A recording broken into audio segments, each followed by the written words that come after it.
Yo, what's up guys? Let's just wait for the loading screen. Never mind, the loading screen did not wait for me. We have a Night Out vs Undead matchup here on the map Echo Isles. Apologies if there's some background noise. I have fan on because it's hot as hell out here, and yeah, I don't think I could actually manage a cast without it on, so if you hear it, apologies. But either way, back on the map Echo Isles. We have EleGaNt spawning in as the blue Night Elf player in the top left. Let's not forget the overlay this time. His opponent is going to be TBC BM spawning in as the red undead in the top right. EleGaNt, I have not actually casted for the Netease ladder series as far as I can tell, which is really surprising because I have a good number of EleGaNt videos on the channel. But I guess I wasn't able to pick the ones that he played in, I guess. Anyway, Warden first for EleGaNt, which is a little weird. I never really imagined him to be a Warden player, but I guess it has been a long time since I have cast him, so what do I know? TBC going for standard DK first, and it seems like just the standard, probably standard tier opening here with turn relics into graveyard into fast tech. I stand ready. With Warden out, I am looking forward to it. I do love me some Wardens, and it's very hard to find Warden players. So far, only consistent one has been, I think, Loliet. But sometimes even then he doesn't choose Warden. But anyway, off topic notes, Reforged is out, and to be honest, I haven't really Our sacred grove is being played it desecrated. since its release. The subreddit is going crazy, and understandable. Honestly, I was thinking that they really couldn't screw things up. I mean, yes, even though the beta was a disaster, Your building is I mean, complete. I'm pretty sure they're the same guys that did StarCraft Remastered, and that turned out pretty great, and I don't know how they screwed it up so badly. Oh well. We'll have to wait, I guess, for Blizzard to do something about it, I guess, although their mod decisions have been rather poor. Anyway, back to the game. I think that's enough of my thoughts on Reforged's situation. Deathcoil won't be able to pick up the ghoul kill there, and the Warden was not able to get the Ochre Warrior kill for herself. She did pick up the item, so Gloves of Haste will be acquired. Claws was picked up from her own camp, and was able to pick up a couple of scraps here, Wisp detonating skeletons, and more skeletons running into the Night Elf units there, giving just ever more experience to the Warden. I don't think the skeleton will give it. Oh, doesn't even die to the Warden as it expires. She is just one kill away from that level 2. Probably just gonna get some minor camp like this one here. Warden picked up something from the marketplace. It is going to be another +6 claws. And both players should be going for fast tech. Hunter's Hole has been placed down, so most likely going to be seeing double ancient lores. TBC actually went tech first before going graveyard, which is a little different. I'm not sure what this means entirely. Obviously, it means that we're gonna have no early crypt fiends. It seems like TBC went heavily into ghouls. Your building is complete. Which is definitely not what I was expecting. So this is technically a ghoul opening, which is kind of risky because the Warden is out. The Warden loves killing ghouls. Obviously she's still level 1, so Shadow Strike's not gonna find too many opportunities to kill.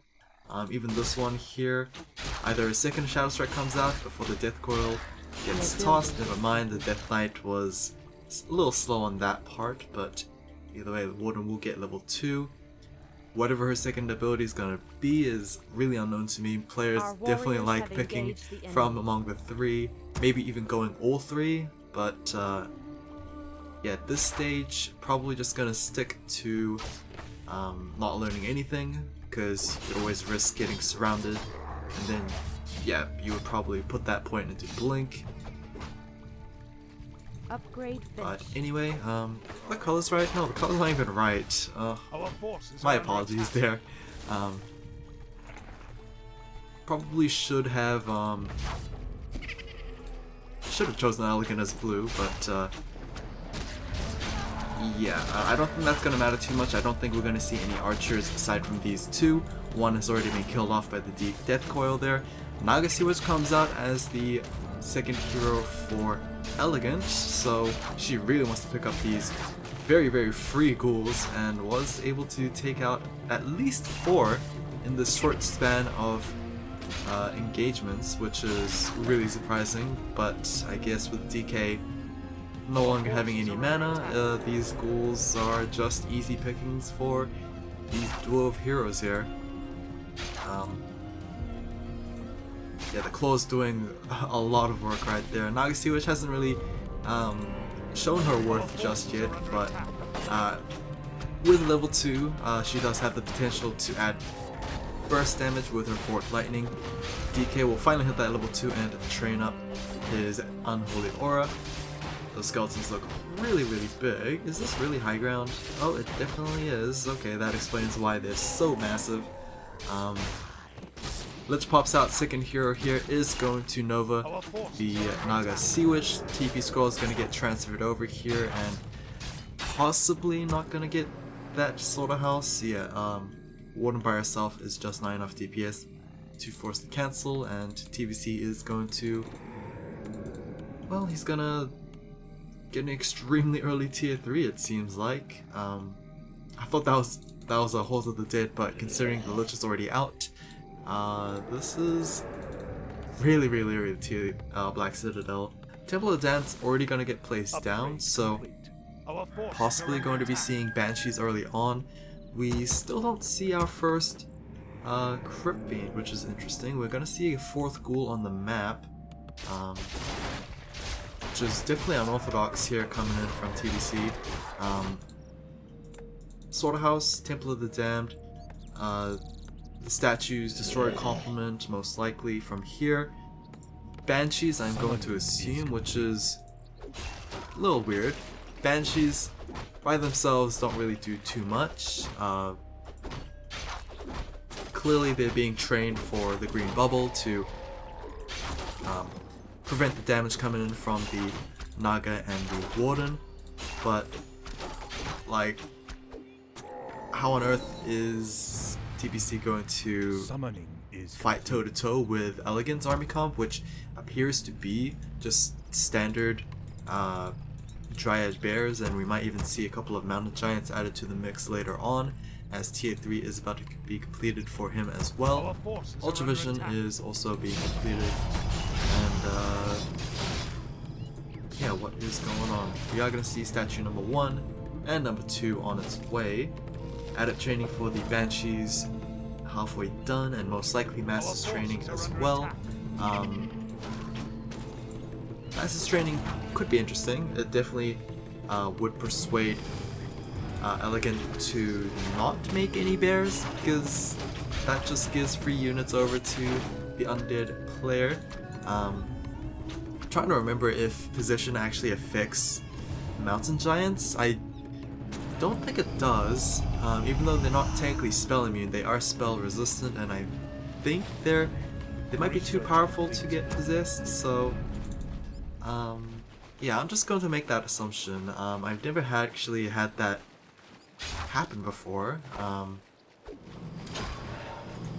Yeah, the stars never really aligned during these games, and of course during my games, so there's that big chunk of damage onto the Death Knight there. It seems like the Warden does indeed have Blink and level 2 Shadow Strike. The Lich is going to live thanks to the Death Knight's Death Coil. He still has one more in the bank, and we do have the first Banshee popping out here for TBC.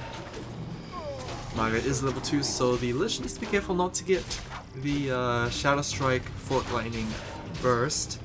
But it seems like with 3 claws, the Warden is just so heavy in terms of damage dealing that I worry that the green bubble might not even be enough to save units from being bursted down. Slaughterhouse is being focus fired here and might even get destroyed as it is trying to produce its first A-bomb. Not many units really to defend against this. Archer is going to get Nova'd up, Fort Lightning onto one of the Banshees there to make the trade. A-bomb is going to pop out, but the Slaughterhouse might actually fall. Oh, never mind. We even have a freeze there onto the Naga Sea Witch's death, which is weird. I could have sworn I pre-ran this replay so we could prevent the freezes, but apparently not. A-bomb half health, he can use his death course to top himself up if he needs to. Yeah, a little worrisome that the Naga actually fell without much trade, so this siege is going to be broken, it seems, as I don't think bears are going to be the right units. I'm even surprised that EleGaNt even went bears. Most players these days actually just forego bears and just go straight into Mountain Giants because of how just superior they are. Yes, they don't. Mountain Giants don't offer roar buffs, but at this point, especially in this matchup where destroyers could be a possibility, roar is definitely a detriment. It adds mana for the destroyers to use annihilation, and that's definitely not something you would want. Now the long distance death call is going to claim a bear for TVC and might even pick up a Dryad as well. So EleGaNt is losing his units for very little gains here.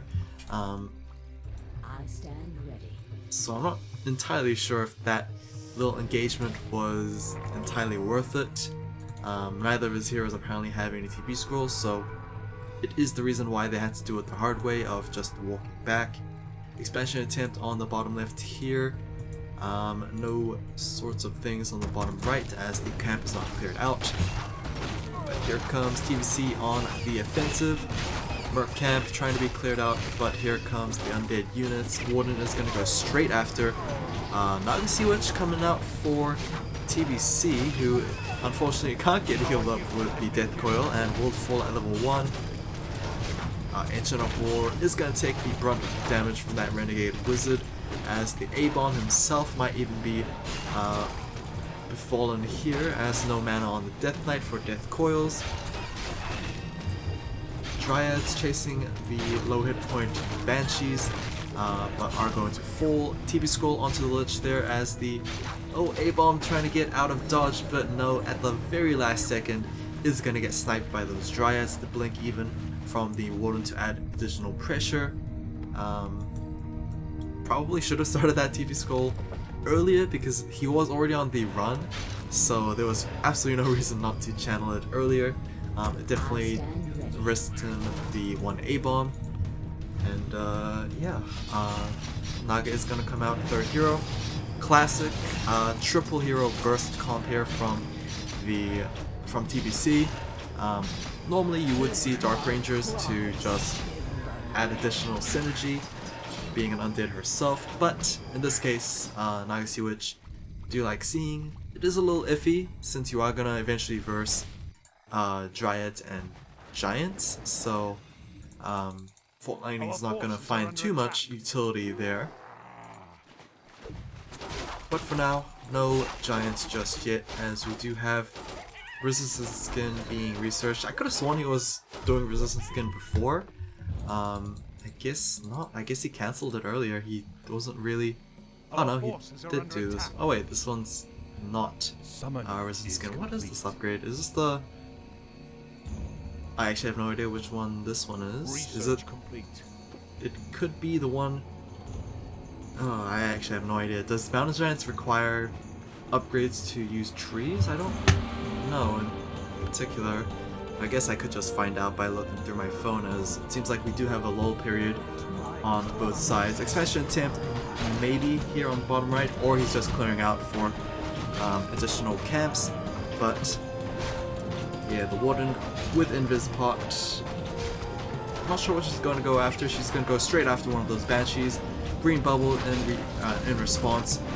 No Phantom Eyes, which is a bit of a problem, but I guess considering you are versing Green Bubble units, Phantom Eyes is just a bit redundant. Legacy Witch, a little low there, is going to start channeling her DB Scroll thankfully, so not going to die this time around. Oh wow, that was interesting. I think the projectile was midway through, so the Banshee died as the Dryad actually retreated, so yeah, a bit of a disaster I would say for...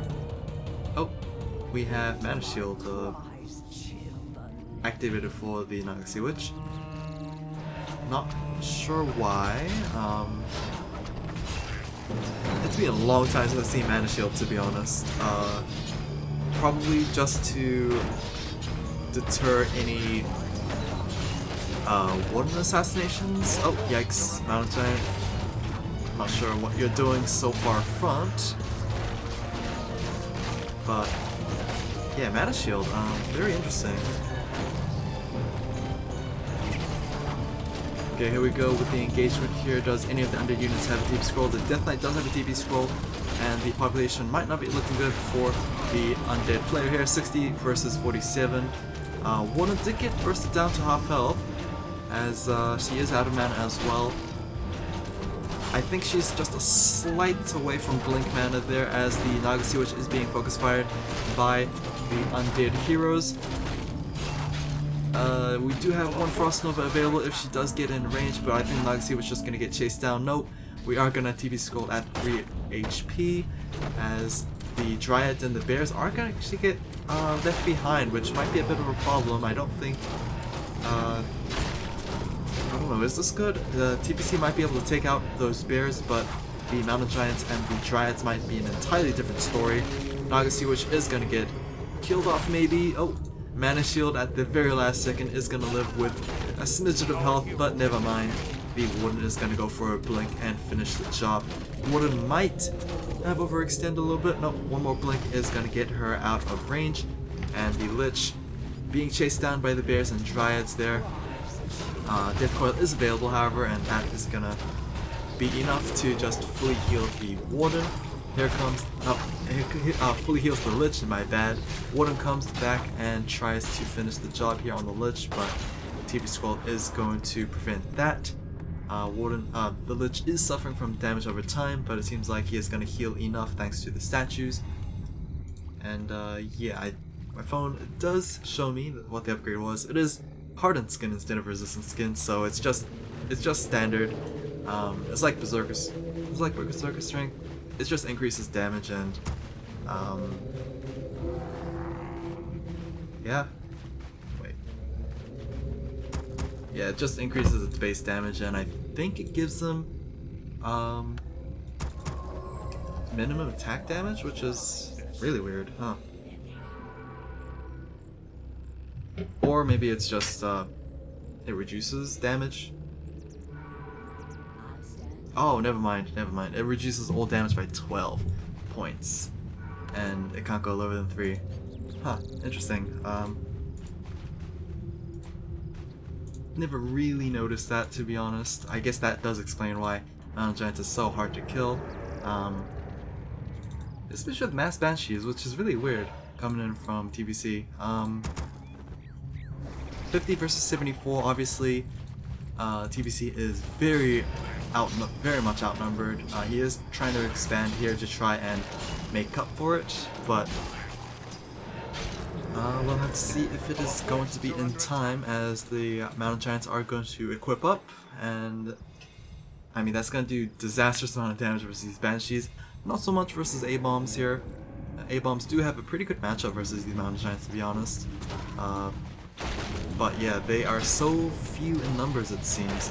Nova Coil onto the Warden there. Huge amount of damage being cast, and we do have one position coming in through on the Bear, and that is going to be one of the Bears being taken down. Warden does get Death Coiled, I believe, or Fork Lightning, one of the two, to death, and that is going to be a huge swing in terms of tempo here. This is definitely not a good position for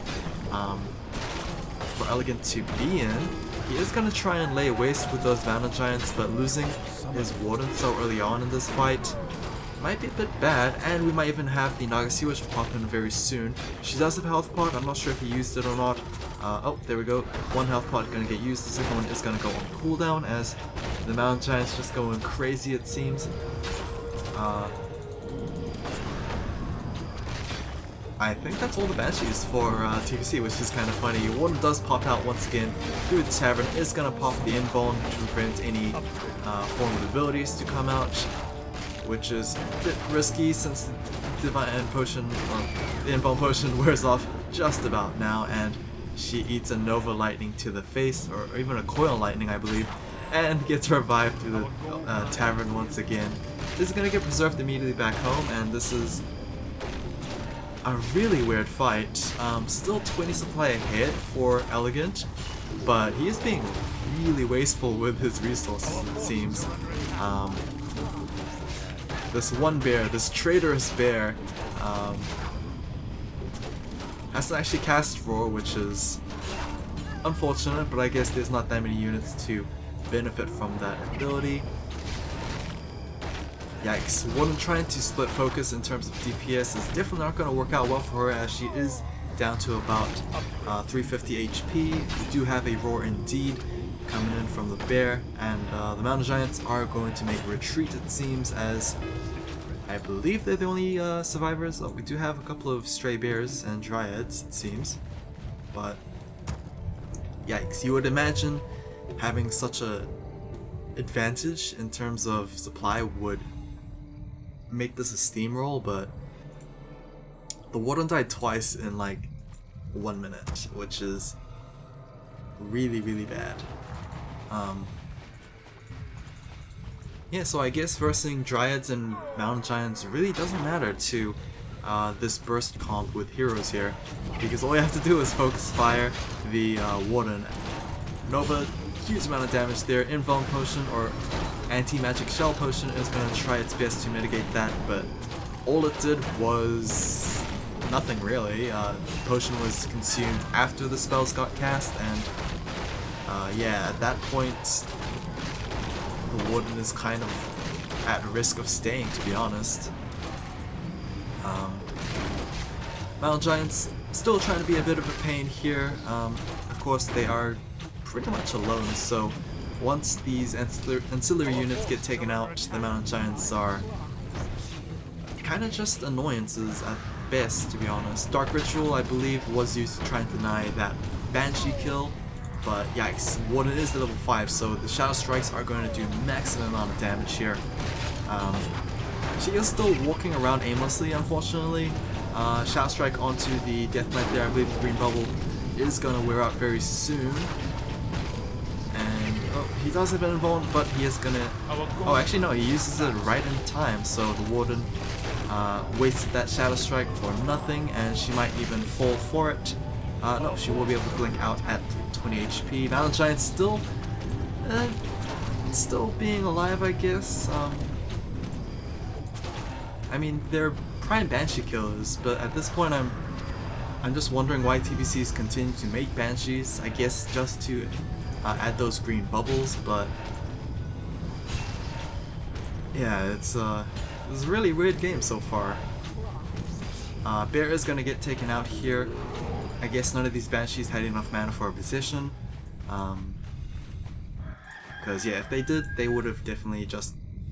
I'm pretty sure TBC would have expended a Banshee for a position there. We're still producing bears, which is really... I'm not really keen on, to be honest. At this point, I'm not even sure about Dryads at this point. I would have honestly took the risk and maybe transitioned to Chimeras. Chimeras would have definitely done something versus these A-bomb destroyers, maybe. Nagasiwitch is going to get bursted down. Oh, living in 20 HP. Death Coil is going to finish the job, and that is going to be level 5 Death Coils, or level 5 Death Knights from now on with level 3 Death Coils. Wisp popping out to try and detonate themselves. I'm not sure if they even affect the green bubbles, but I don't think it's going to matter too much. Death Knight being chased around here is gonna use that TP scroll, and I believe, yeah, not much else losses here for TBC, as yeah, both sides are gonna lose their main gold mines, and 7,000 left for here and 10,000 left for here. So TBC does have the slight edge when it comes to just longevity, because he's gonna have gold for longer than his opponent, as supplies are evened out at 57, 54. Still adding those banshees, it seems, with TBC. I would like to see at least 2 more A-bombs, or at least 2 A-bombs on the field. We do have 1, but it seems like we always have 1, which is, I'm not sure if that's going to be enough. Those mountain giants definitely are unkillable, it seems, but I guess without access to that many bears, these guys are going to be permanently damaged for quite some time, as these moon walls are, I guess, exclusively being used on these heroes. Either way, Naga being revived through the altar here. We do have claws being dropped, probably just for item space, as we do have Invuln and Anti-Magic Potion. Expansion is gonna get attacked here by TBC, and honestly, can EleGaNt really defend this? His giants aren't really healed up enough, which could be a problem. Yep, seems like TBC is gonna get this for free, it seems. And all that does is put a timer on EleGaNt, to be honest, because TBC still has his expansion. EleGaNt is now limited in terms of resources. Bear is gonna get immediately Nova Coiled there. Blink onto the Naga Sea Witch, but she does have the mana shield. Is gonna eat the brunt force of that Shadow Strike, and is gonna eat a green bubble for it. Naga Sea Witch on the EleGaNt side is gonna fall. Maybe Naga Sea Witch on the blue side is gonna fall as well, but this is not a good start for EleGaNt, to be honest. He is now 10 supply down. Lich is gonna get focus fired instead. Might fall there as the Death Knight. It seems like he doesn't have enough mana for a Death Coil, as we do have yet another Shadow Strike onto the blue Naga Sea Witch. Dryads are going to make quick work out of her, it seems, and yikes, 2 heroes for 1 is definitely not a good trade. It is also going to be nighttime very soon, so those moon walls are going to start replenishing. Oh, never mind, Moonstone's just going to use instead.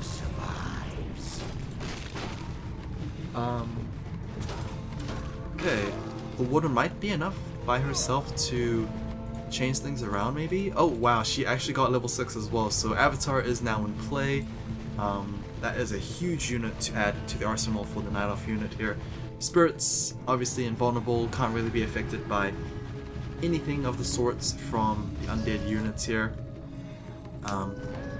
Obviously the Avatar herself is vulnerable to Nova Coil Lightning, so she better make do with her positioning. Tree of Eternity trying to make itself home on the bottom left gold mine here, but it's gonna get started getting attacked by TBC, as EleGaNt still decides to be a bit late on his defense here. Avatar has shown herself, but it seems like the main targets are going to be these low hit point units. Warden herself, no anti-magic potion, so she risks blinking into a huge amount of burst from Nova Coils. Here we go, Green Bubble is going to negate the damage of the Shadow Strike. Avatar not being attacked, which is a bit interesting. Statue number 1 falls, it seems, as the Treants are going to uproot themselves and try and fight this. Warden is going to go straight after the Lich there, who is going to eat a Death Coil back to full health. It does have an Invuln as well, just for insurance here, as it seems like Mountain Giant number 1 is finally going to drop. So 2 more left, I believe, or maybe not. I think that was number 2, as number 3 is going to fall. I believe that is all the Mountain Giants left. Death Knight is going to get focus fired by the Warden, who is going to blink out as the DK drinks an Invuln. more roars being cast by the blue side, it seems, as I believe the Banshees just took over the remaining bears, and yeah, that is gonna be that. TBC is gonna take this game, much to the, I guess, the satisfaction of EleGaNt. Honestly, not even sure if he should have kept making those bears. Chimeras, I guess, are also vulnerable themselves, but yeah, that was a really tough position for EleGaNt to be in. Mountain Giants, sure, they lasted forever, but they really didn't get heals, so that is going to be that. Hope you guys enjoyed this. TBC working it with spellcasters, which is really weird from an undead player, but I'll see you guys again next time. Take care.